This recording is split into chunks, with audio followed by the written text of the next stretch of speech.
So I would like to give a nice warm welcome to Mr. Guillermo Haro. Come on, guys, let's give him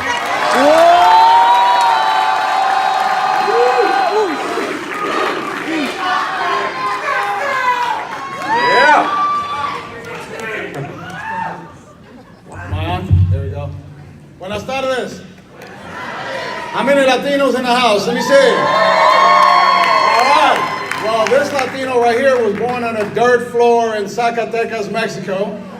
And my parents brought me to the United States with the American dream in mind. And they went to work, and they made a tremendous sacrifice to give us the opportunity to make our dreams come true in these United States of America. So if you're here because your parents paid a price, give yourselves a big round of applause.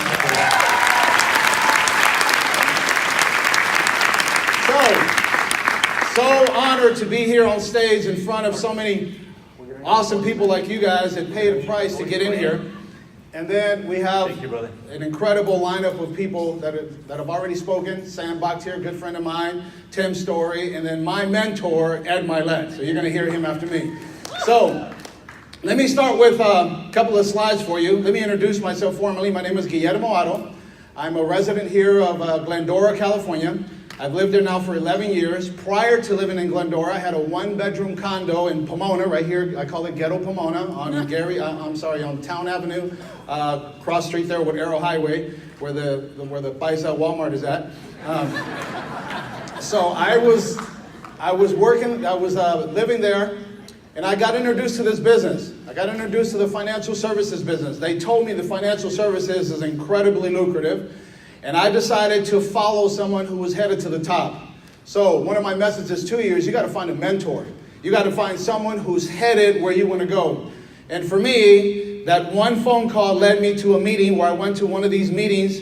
And that day I shook hands with the guy who was going to teach me how to become successful. The guy who was going to coach me, teach me, assess me, correct me. And boy, he did. And it panned out real nice because after a few years, this dude right here with no college education, I dropped out of East Los Angeles College. I just went there because I was Mexican, that's it. And I just felt like, man, there's got to be something out there that I want to do. I want to be somebody. My whole life, I wanted to be somebody. I just believed something out there was good was going to happen. And thank God I got that phone call, went to that meeting, got started in the business. And today I have an incredible life. The life that you should have.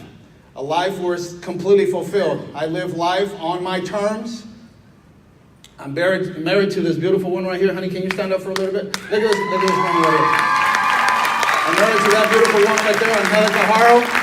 We have three. Can I get my first picture there, guys? My first picture on my PowerPoint. I have three beautiful children. I have a 17-year-old daughter, Sophia. She's getting ready to go to college, getting ready to graduate, I believe, next week. And she's gotten accepted to a couple of D1 universities, so super proud of her. She's gotten straight A's since she started school. Where she gets her smarts from, I can't tell you. So I have two young boys. He's a 6-year-old, Valentino, probably going to be in the NBA, and we're going to put some money into that. And then I have my little man, Maximiliano. He's 3 years old, and I'm not exactly sure what he's going to do, so we'll find out. But can I get my first slide on the PowerPoint, guys? And then this is like my video, but let's see if we can get the first one on there. So I wanted to show you guys a little bit about what's happening with my life and whenever they're ready.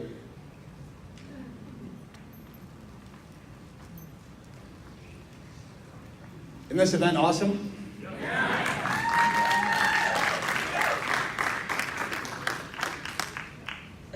The first slide on the PowerPoint, guys.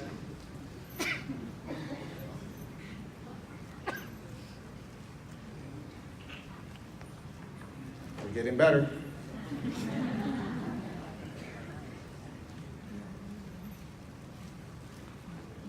All right, so here we go. So your family is the best team you could ever have. Put a lot of effort into your family. It should be the strong point of your business. There's my family right here. We just had a birthday party for our two guys. I don't know if you can tell that we're Laker fans. They're in the toilet right now, but we're going to revive them, that's for sure. And then the next slide there.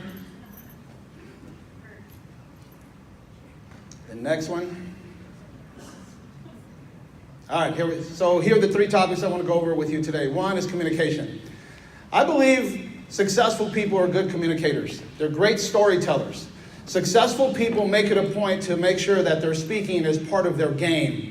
And all of you guys out there, how many guys right now you're dealing with a customer? You're dealing with an end user. Raise your hand if you're dealing with customers. By the way, raise your hand if you really got a lot of customers. This is like broke and this is like rich. Okay, so let me see who you are. So if you're dealing with customers out there, you got to increase your ability to commute with them, to communicate with them, to relate to them.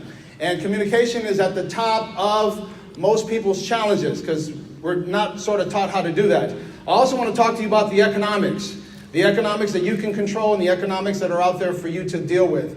And then I also want to talk to you about politics. A lot of us are not sort of interested in that, but I think it's just important. Politics is an important part of your business and your life, and you got to know how to deal with it. Let's talk about communication from the way not to do it. We have examples of people in high government that don't know how to communicate, and that's why there's so much detachment now. Let's roll the video there. You guys are going to get a laugh at this. Roll that video.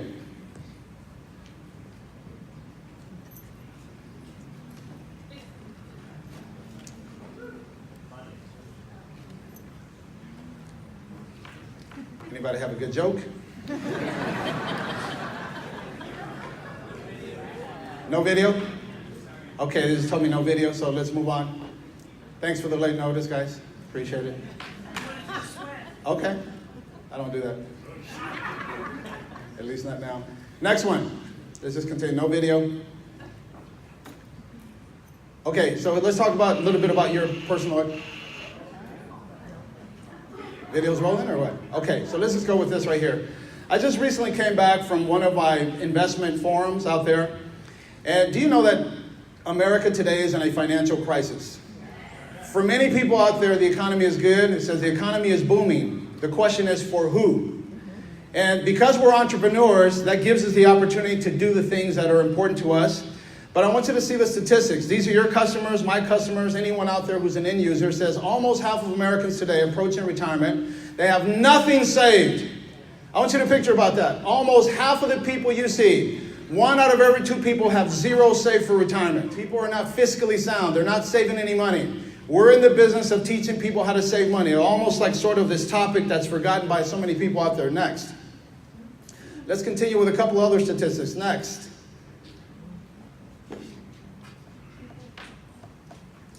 Here we go.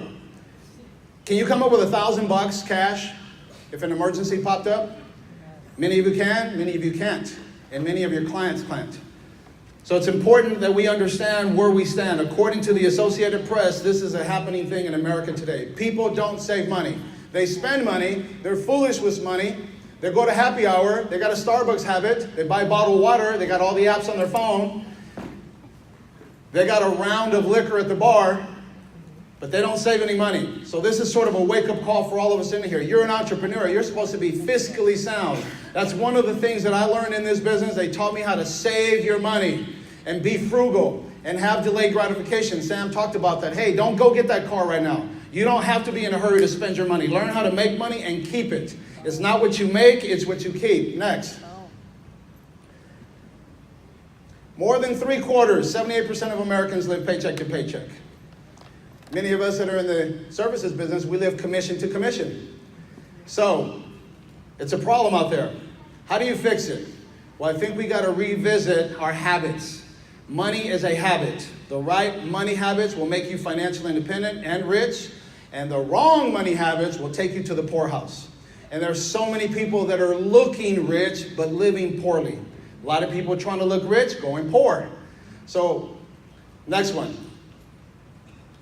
Says here's all the Americans out there aged 18 to 29. They just say, oh, the hell with it. Let's just live a socialist life. That's a popular topic in America today. Well, we believe in capitalism. Raise your hand if you're about being a capitalist. That should be everybody. All America stands for capitalism, not socialism, but yet it's turning a little bit because people's financial situations. And school does a poor job of teaching us about our economics. And our parents and our friends and almost the people we hang out with, no one really educates us on how to get ahead financially. Let's talk about some things here that are more important. Move forward. Next one. That man right there gave me some of the principles that I live by today. He talked about before you spend money, save. It says rich people save their money first and spend the difference. Poor people spend the money first and then save the difference. but there is no difference. So, next one. It's great to be in the financial services business. You sell a money product. Many of you guys out there, you sell a money product. So it's super important to understand where we're at. According to this Bloomberg report, it says there, the financial services industry creates the most amount of billionaires out there in America today. So I don't know about you, but one of my goals is to become a billionaire, so I think I'm in the right industry, and we go with everything we have. It's a great thing to live in this industry. Financial services business is the highest paid in the U.S. That's a pretty cool thing. Next one. This is where I was born. This is my story. I was born in the rancho. My mom had no Le Mans classes. She didn't have a doctor. My grandmother was a midwife, and into this world came this guy right here. Is that amazing? By the way, that's the house where I was born at right there. No running water, no toilet, no direct TV. You're supposed to laugh, my goodness. Next one. So, my mother took off to the United States and left my sister and I. That was the last picture we took before she left to the United States. That's my sister and I. Next one. And here's the home that I started off with. I lived in a one-bedroom condo. I had my expenses really skinny. I'll show you some personal economics here. But one of the things that I've learned is you got to learn how to create what's called a wealth gap. Let me teach you something here. It says, these are your expenses, and then everything above your expenses is the wealth gap. So let's suppose you make 10 grand a month, and your expenses are around that. So if you make $20,000 a month, that difference, that other 10, should be socked away, so therefore you start to build wealth, economic wealth. And that's one of the things that I did. So let me get the next one. This is my mortgage statement. I want to share something with you. It's April 1st, 2005. And there's my address, there's my name, there's my address, 2410 Northtown Avenue, apartment number 2, or unit number 2. My mortgage payment, next one. If you see there, my mortgage payment was $515. If you can imagine that. $515 was my mortgage payment back then. And then if we go to my commission statement from the time where, if you track that same thing, if you go to April 2005, that month I made nearly $83,000 in 1 month. So I want you to do the math here. I made $83,000 in 1 month, and my mortgage payment was $515. Anybody impressed? I was. I know you're not impressed, but I was like, what the hell? Are you serious? This is pretty freaking awesome. $83,000 back then. I was in business, starting to really rack up my income. Next one. And then they teach you how to save and save and save. And I started an investment portfolio. And the investment portfolio referenced all the accounts that I have and the mutual funds and the index universal life and the different investment products out there. And I was busy funding. I wasn't paying bills. I was funding my investments. Most people buy things on sale. I was buying investments on sale. And I was able to create this financial fortress by which I could live on for the rest of my life. So it's super important to save your money, to accumulate wealth. I understand there's other people who have different ideas about that, but hey, this works. It's awesome being cash rich. Yes. It's awesome. It's amazing. It'll take all your worries away. It'll make you sleep at night. Super important. Next one. My 6th year in business made over $1 million cash flow in this business. Over $1 million in cash flow in business. Then the next year, made another $1 million, and I just kept saving and saving and investing. And people says, well, what about all this money? What if you die? How come you don't buy nice cars? How come you don't buy this big house? I said, well, all that's coming. It's on layaway. Remember back when we were kids, we had layaway? So it's on layaway, delayed gratification. So I understood that. And yeah, there was some criticism. I've got to be honest with you. Some people say, hey, you're making all this money. What if you just don't enjoy it? I said, there'll come a time for that too. But in the meantime, we're in the accumulation phase. So many of us in here, we are quick to grab some money that you make. You become successful, but we're quick to spend it because it's sort of, we're in a consumer world. Well, I was taught differently, and I happen to buy into that concept. The concept of accumulating wealth, of positioning your family so that you're not in financial straits like everybody else. Think about it. Most people live financially under stress. If you're in sales or if you have a job, if you're in traffic or if you're not in traffic, if you're accumulating assets, this is a cool thing to do for you to have a future that your family's not going to be stressed out about. Here's another $1 million. Next one. So then at that point, I said, okay, I got enough money saved. Let me go buy a house. I went and bought an estate. Almost a 10,000 square foot home up in the hills. And then next one, here's a view from the back. Pretty cool. So I went from a one-bedroom condo in Pomona, California to a 10,000 square foot estate up in the hills.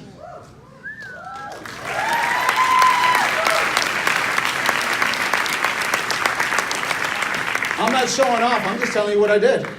Just so that we're clear on that. Next one. We have 2 small cars and 1 big one. My kid has there a red Ferrari, and then my other kid has a Mercedes, and that's me and my wife there in the picture. So we're living life on our terms. We wake up when we're rested, and we go to sleep when we're tired. That's a pretty cool way to live, isn't it? Yes. Pretty impressive. Next one.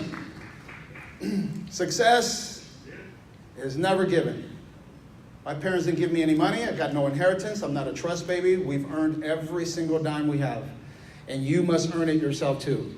The best way to get to the top is step by step, and you earn it, so therefore you're proud of it. It builds character, it builds strength, it builds lots of self-confidence. And this is an amazing story that we have here. Next one. Next. Here we go.